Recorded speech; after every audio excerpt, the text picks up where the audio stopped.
Ertugrul गाजी 13वीं सदी के Anatolia की तारीख से माखूज एक अजीमुश्शान दास्तान है। ईमान, इंसाफ और मोहब्बत की रोशनाई लिखी की कहानी जिसने अपनी साबित कदमी और जुर्रत से न सिर्फ अपने कबीले बल्कि तमाम आलम इस्लाम की तकदीर बदल डाली।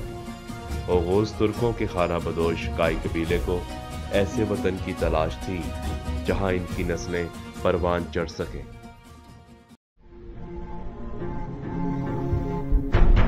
पिछले एपिसोड में आपने देखा कि अमीर अल अजीज शहजादा नुमान के साथ मिलकर रियासत के खिलाफ बगावत करता है।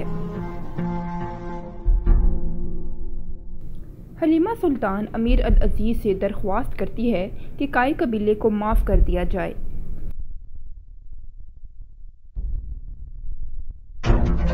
दूसरी तरफ अमीर अल अजीज का कमांडर सुलेमान शाह को धमकाने आता है कि वो कबीला खाली कर दें। अब देखिए आगे। आइकस कबीले से बाहर तीर का निशाना लगाकर अपने निशाने को बेहतर कर रही होती है कि वहां सैलजान खातून आ जाती है। आइकस उसको देखकर मुंह मोड़ लेती है तो इस पर सैलजान खातून कहती है कि तुम मेरे बारे में क्या कह रही थी, कि मैं क्या थी और कहां पहुंच गई। अब बोलो जरा ये बात तो फिर मैं तुम्हें बताऊंगी। तो इस पर आइकस कहती है कि सैलजान खातून जाओ यहाँ से, तुम वैसे भी उम्मीद से हो और मैं तुम्हारे मुंह नहीं लगना चाहती। तो इस पर सैलजान खातून आइकस को थप्पड़ मारती है और कहती है क्या मतलब है तुम्हारा कि मैं मुंह नहीं लगना चाहती। इसका मतलब है कि अगर मैं उम्मीद से ना होती तो तुम जान से मार देती। तो आइकस वहां से जाने की कोशिश करती है। सैलजान खातून उसका रास्ता रोक लेती है और दोबारा फिर आइकस को मारने की कोशिश करती है। आइकस खुद को बचाने के लिए हाथ आगे करती है तो सैलजान खातून जानबूझकर नीचे गिर जाती है और जोर जोर से रोने लगती है और कहती है कि तुमने मेरे बच्चे को मार दिया, अब मैं तुम्हें नहीं छोड़ूंगी।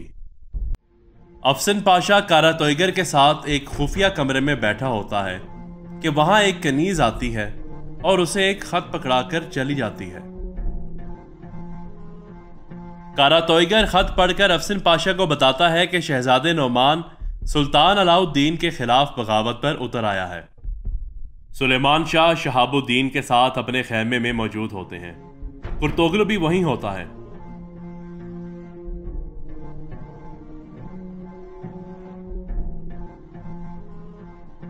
शहाबुद्दीन सुलेमान शाह को परेशान देखकर कहते हैं कि मुझे लगता है कि मुझे अमीरुल अजीज को गिरफ्तारी दे देनी चाहिए क्योंकि मेरी वजह से वो आपके साथ जंग करने पर आ गए हैं और आपको यहां से निकालना चाहते हैं।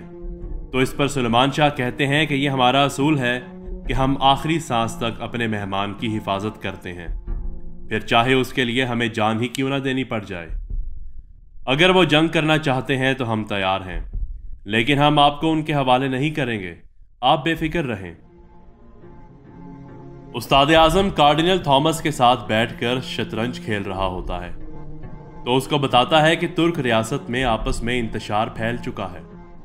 शहजादे नोमान जल्द ही सुल्तान अलाउद्दीन के खिलाफ बगावत कर देंगे और फिर हम इन लोगों को आपस में लड़ता देखेंगे। तो कार्डिनल थॉमस कहता है कि हम यही तो चाहते थे, तुमने बहुत अच्छी चाल खेली है, इस दफा तुमने मुझे बहुत खुश किया है।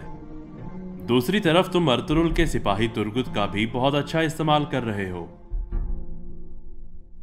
सुलेमान शाह के खेमे में आइकस और सैलजान खातून बैठी होती हैं और साथ हाइमा खातून, दिली दमीर और कुर्तोगलू भी मौजूद होते हैं। सुलेमान शाह आइकस से तफसील पूछते हैं कि यह सब कैसे हुआ तो आइकस कसम खाती है कि मैंने ये सब कुछ जानबूझकर नहीं किया, मैं तो वहां तीरबाजी कर रही थी।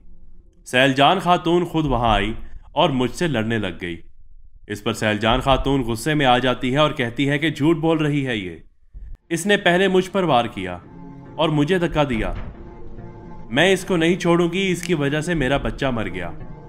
सुलेमान शाह सैलजान खातून को खामोश करवाते हैं और कहते हैं कि चुप हो जाओ, इस बात का फैसला मैं करूंगा कि क्या करना है और क्या नहीं। सुलेमान शाह आइकस को 50 कोड़ों की सजा सुनाते हैं। यह सुनकर आइकस रोने लग जाती है।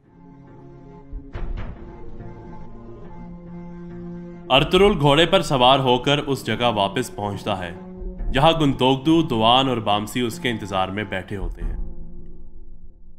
अर्तुरुल घोड़े से उतरकर उनके पास जाता है और उन्हें सारी तफसील बताता है कि किस तरह नासिर ने शहजादे नुमान को बगावत करने पर कायल कर लिया है।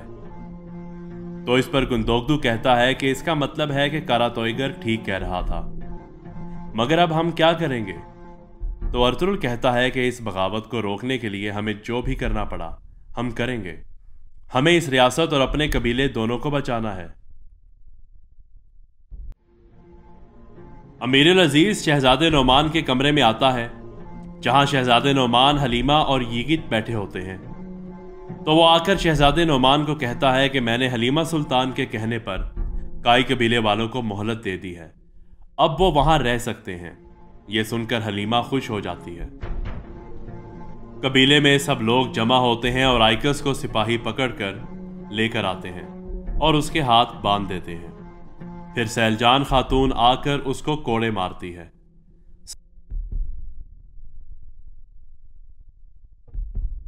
सब लोग देखकर अफसुर्दा होते हैं कि आइकस के साथ अच्छा नहीं हुआ। दूसरी तरफ हलीमा सुल्तान को सारी कनीजें मिलकर दुल्हन बनाती हैं और तैयार करती हैं, जबकि हलीमा सुल्तान उदास होती है। अब क्या हलीमा सुल्तान की अमीरुल अजीज से शादी हो जाएगी? और क्या अर्तुरुल रोक पाएगा शहजादे नोमान को रियासत के खिलाफ बगावत करने से?